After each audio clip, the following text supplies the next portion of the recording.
Alright, so we finished the last video by making sure that our BMICalc object has got all of the things that we need so far.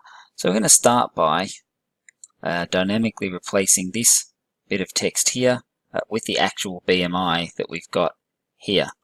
So what we want to be able to do in the display page is very simply, let's go down and find it, here it is. Very simply, what we want to do here is to be able to echo out the BMI.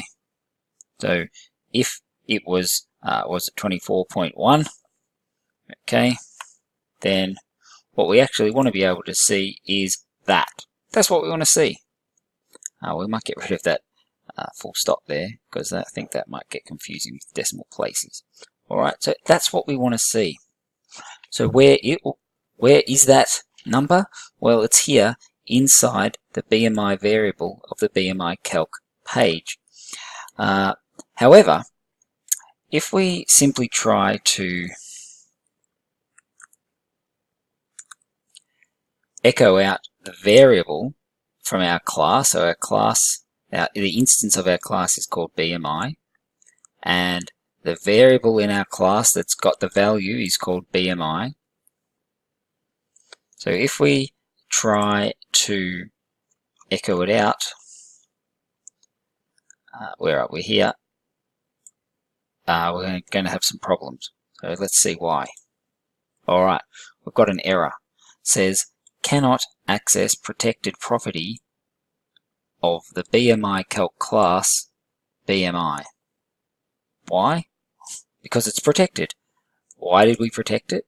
Because we don't want calling scripts to be able to access our internal variables directly. But we do need to provide a way of them getting that. So we could provide a public function called get BMI. Oops. BMI. And it has no parameters, and what that's going to do is return this BMI. So let's see. Then in our calling page, instead of calling BMI, we can call the function get BMI. So let's see how that goes. Alright, we've got it. It's not very nicely formatted, it's a big long number, but we've got access now. By creating a function, we've got access to our protected variables. This is a good thing. What this allows us to do is make sure, if we want to, that any function that calls it is allowed to. We can make sure that the variable has a value in it, or we can return some error message. So if the calling program forgot to call the calculate function before they then tried to access the BMI variable, then we'd return them some error message. We can set that up. But you can imagine if we had a lot of properties, we'd have to write a new get function for every single one of those. And that can become really tedious in a very large program to have to do that over and over again. It gives you great control, but it's very tedious. So PHP actually has something called magic functions. So a magic function is not magic, but what it allows us to do is to create a get function where we can pass in some variable name and return back a variable of type that name, or of that name. So if we pass in the string BMI here, this gets here, it says BMI, and so now it looks exactly the same as this. So what we can do with that back in our calling page is we now can get back to what we actually wanted in the first place, where we can just type in that. No, we can't. Unexpected get. Why? Hang on, let's figure it out. It's exciting, isn't it? Public, oops, forgot the word function. Look at that. Of course, you all knew that. Alright, and now it's doing what we wanted. So, what's the big deal, you say? Well, we have that same control over what people from outside our function can access. If I really didn't want people to be able to access the BMI variable, then when I tried to call it, hang on a minute. So obviously, as you can tell, using the magic getter doesn't protect us in this way, which I thought it did, but it doesn't. So that will have more to do with inherited classes, which I'm not going into now. Anyway, this is what we want. Again, just like the custom getter get, we can put in validation here. We can make sure that this magic function already makes sure that it exists. So if we try in our calling file to call a non-existent variable, then we get this error that there isn't a variable called non-existent, which is what we'd expect to see.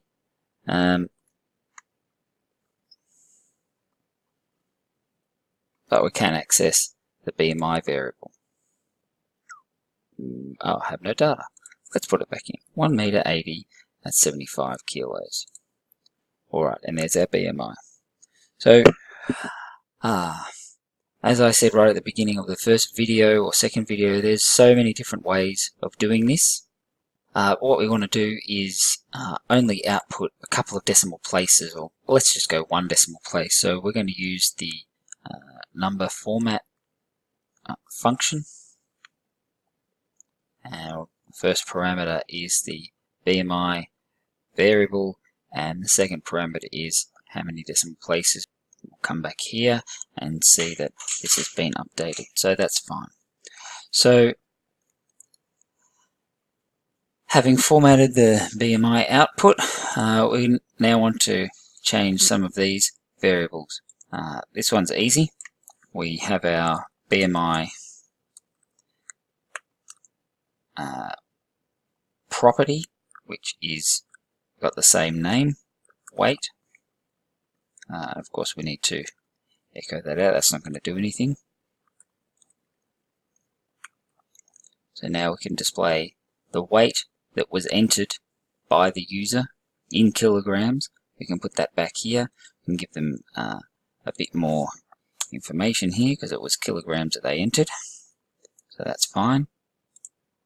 There it is. Now the height was in 2 parts. So what we can do, we want to put in 1.80. Now here we get to how much do you do in the how much formatting should you do in the presentation page, and how much of that should be handled elsewhere. For right now, we're just simply going to do all of the formatting here. So we'll put it inside a PHP tag, and we're going to echo out the height major,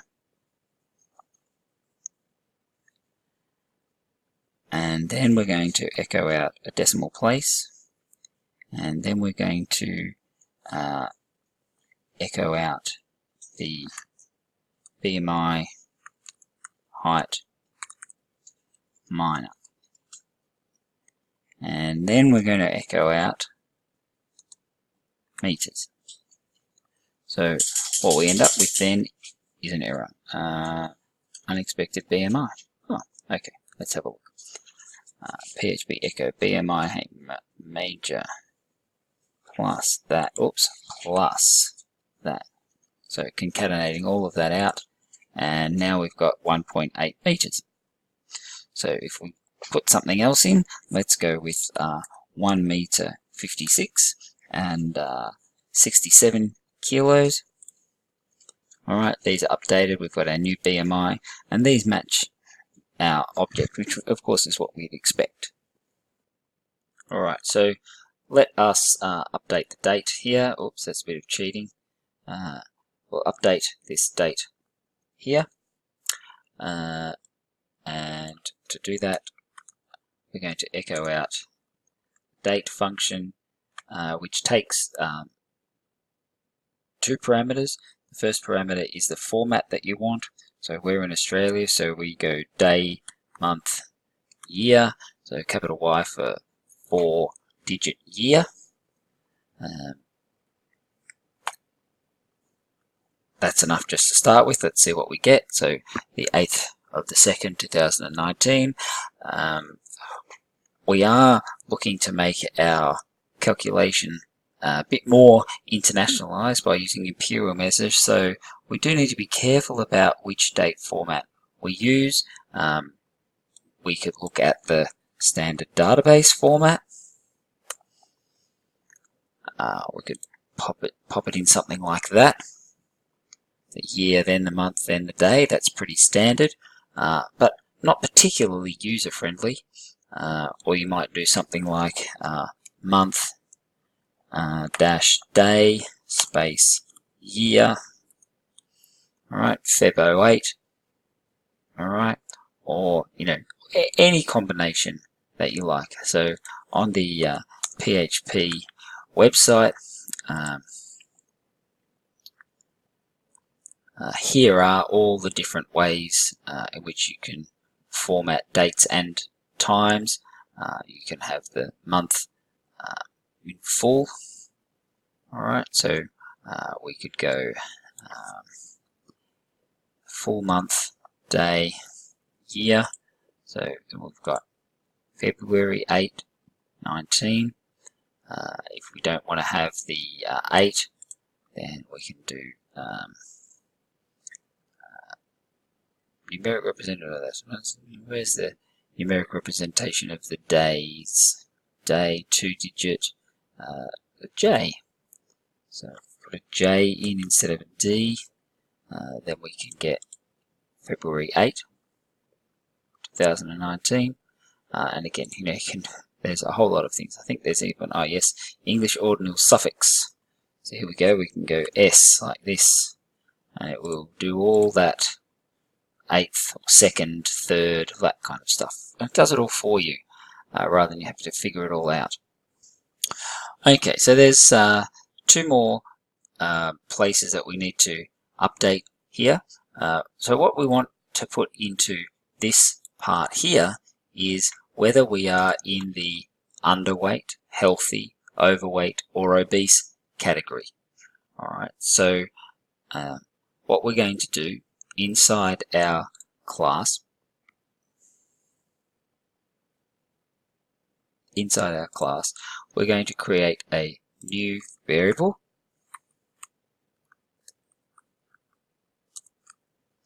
and we're going to call it category. And this is going to hold a text value of these 4 categories. So in order to calculate that, we're going to create a new function. I'm just going to get rid of this one because we're not going to use it anymore. So our function is going to be a protected function. And as you remember, protected means that we can't access it directly. We've got this getter. Okay. Anyway, so our we're going to call it category. No, we're not, because we don't. find set. There we go. Set category. And what it's going to get passed in is nothing, because we only want to call it from within inside our calculate function. So once we've calculated the BMI, we're going to call set category.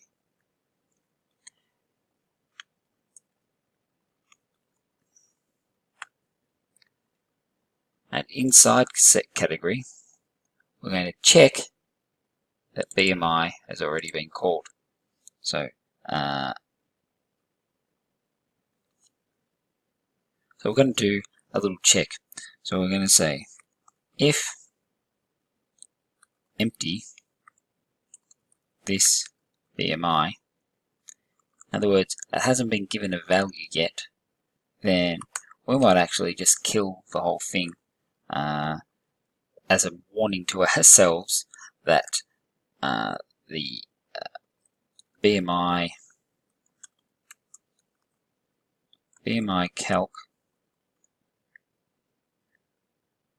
calculate must be called before BMICalc set category. So if we tried to call this here, what we should have here is this error message.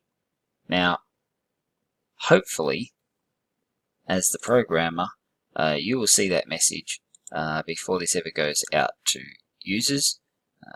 There are error checking and unit testing your code is a massive area that I'm not going to be covering right now, but here's a little sanity check for us just to make sure we don't forget to do stuff in the order we're supposed to. So ensuring that this has already been called, we're now going to check the value of BMH. So in the documentation here, we've got our ranges for BMI, and again, you can find those anywhere in here. So there's all information about what the different BMI categories are, but we've been given this information. So if the BMI is less than 18.5, they're in the underweight category. And you'll notice that the style notes show blue here, and in the CSS page, as I was showing you at the beginning, we've got this underweight class where the background color is blue. So we're going to utilize the fact that the class name is the same as the value I'm going to put into the category. So if the value of BMI is less than 18.5, then this category is equal to underweight. Now, capitals are important.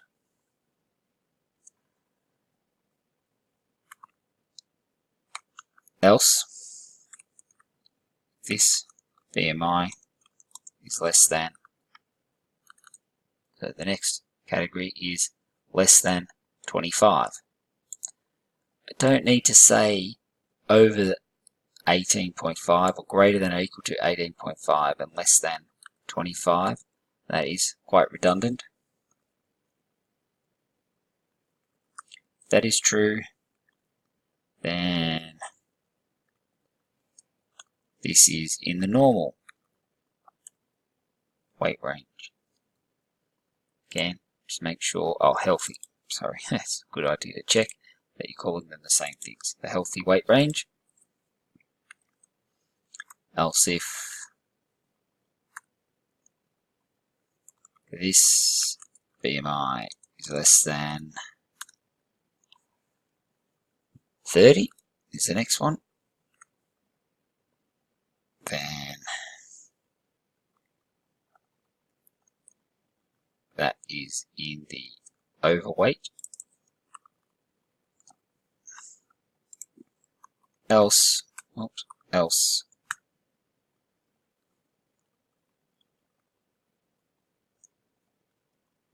that is obese. Alright, so now that we have set the category as part of our calculation function, so we called calculate with the height and the weight, we've calculated our BMI, and now we've set the category variable. So inside our class, inside the page, now we can pop in here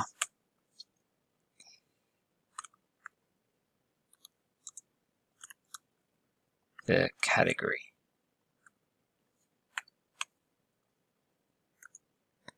And let's go back over here. This places you in the overweight category. That's a bit sad. What about if I magically got taller, but I stayed the same weight? How heavy was it? 67. Alright. Oh look, now I'm in the healthy category. What if I was 1 meter 80 and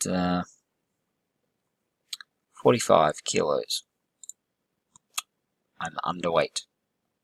Okay, so one of the style notes that we needed to do was to format the color. If we have a look at a screen that we're supposed to be creating, okay, we've got the background of the text.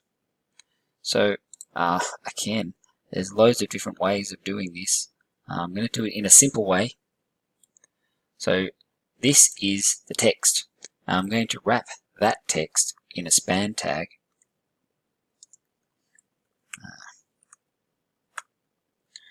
Okay, so let's put that back inside that span tag.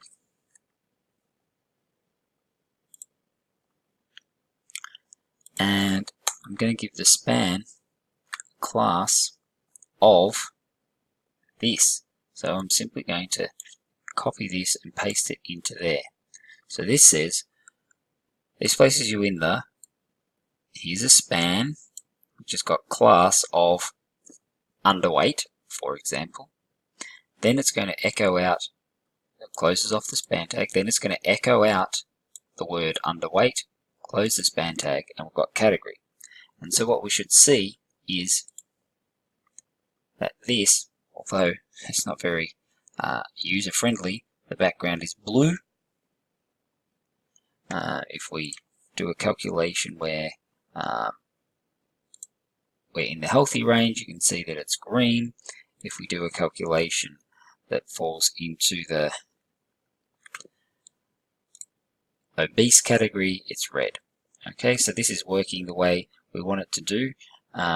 Perhaps we can go into our style sheet. Perhaps instead of having blue, we might have something like light blue. And that way somebody who is underweight, let's okay, so now we've got light blue. If your color isn't changing after you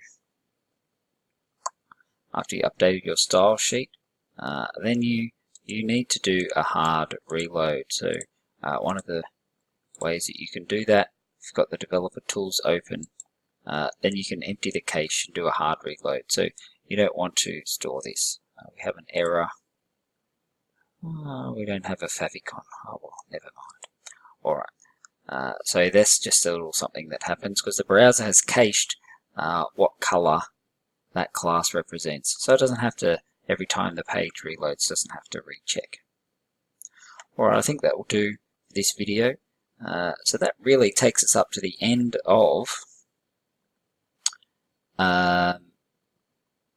version 1.1. Oh, no, it doesn't. Sorry, it takes us up to the end of version 1.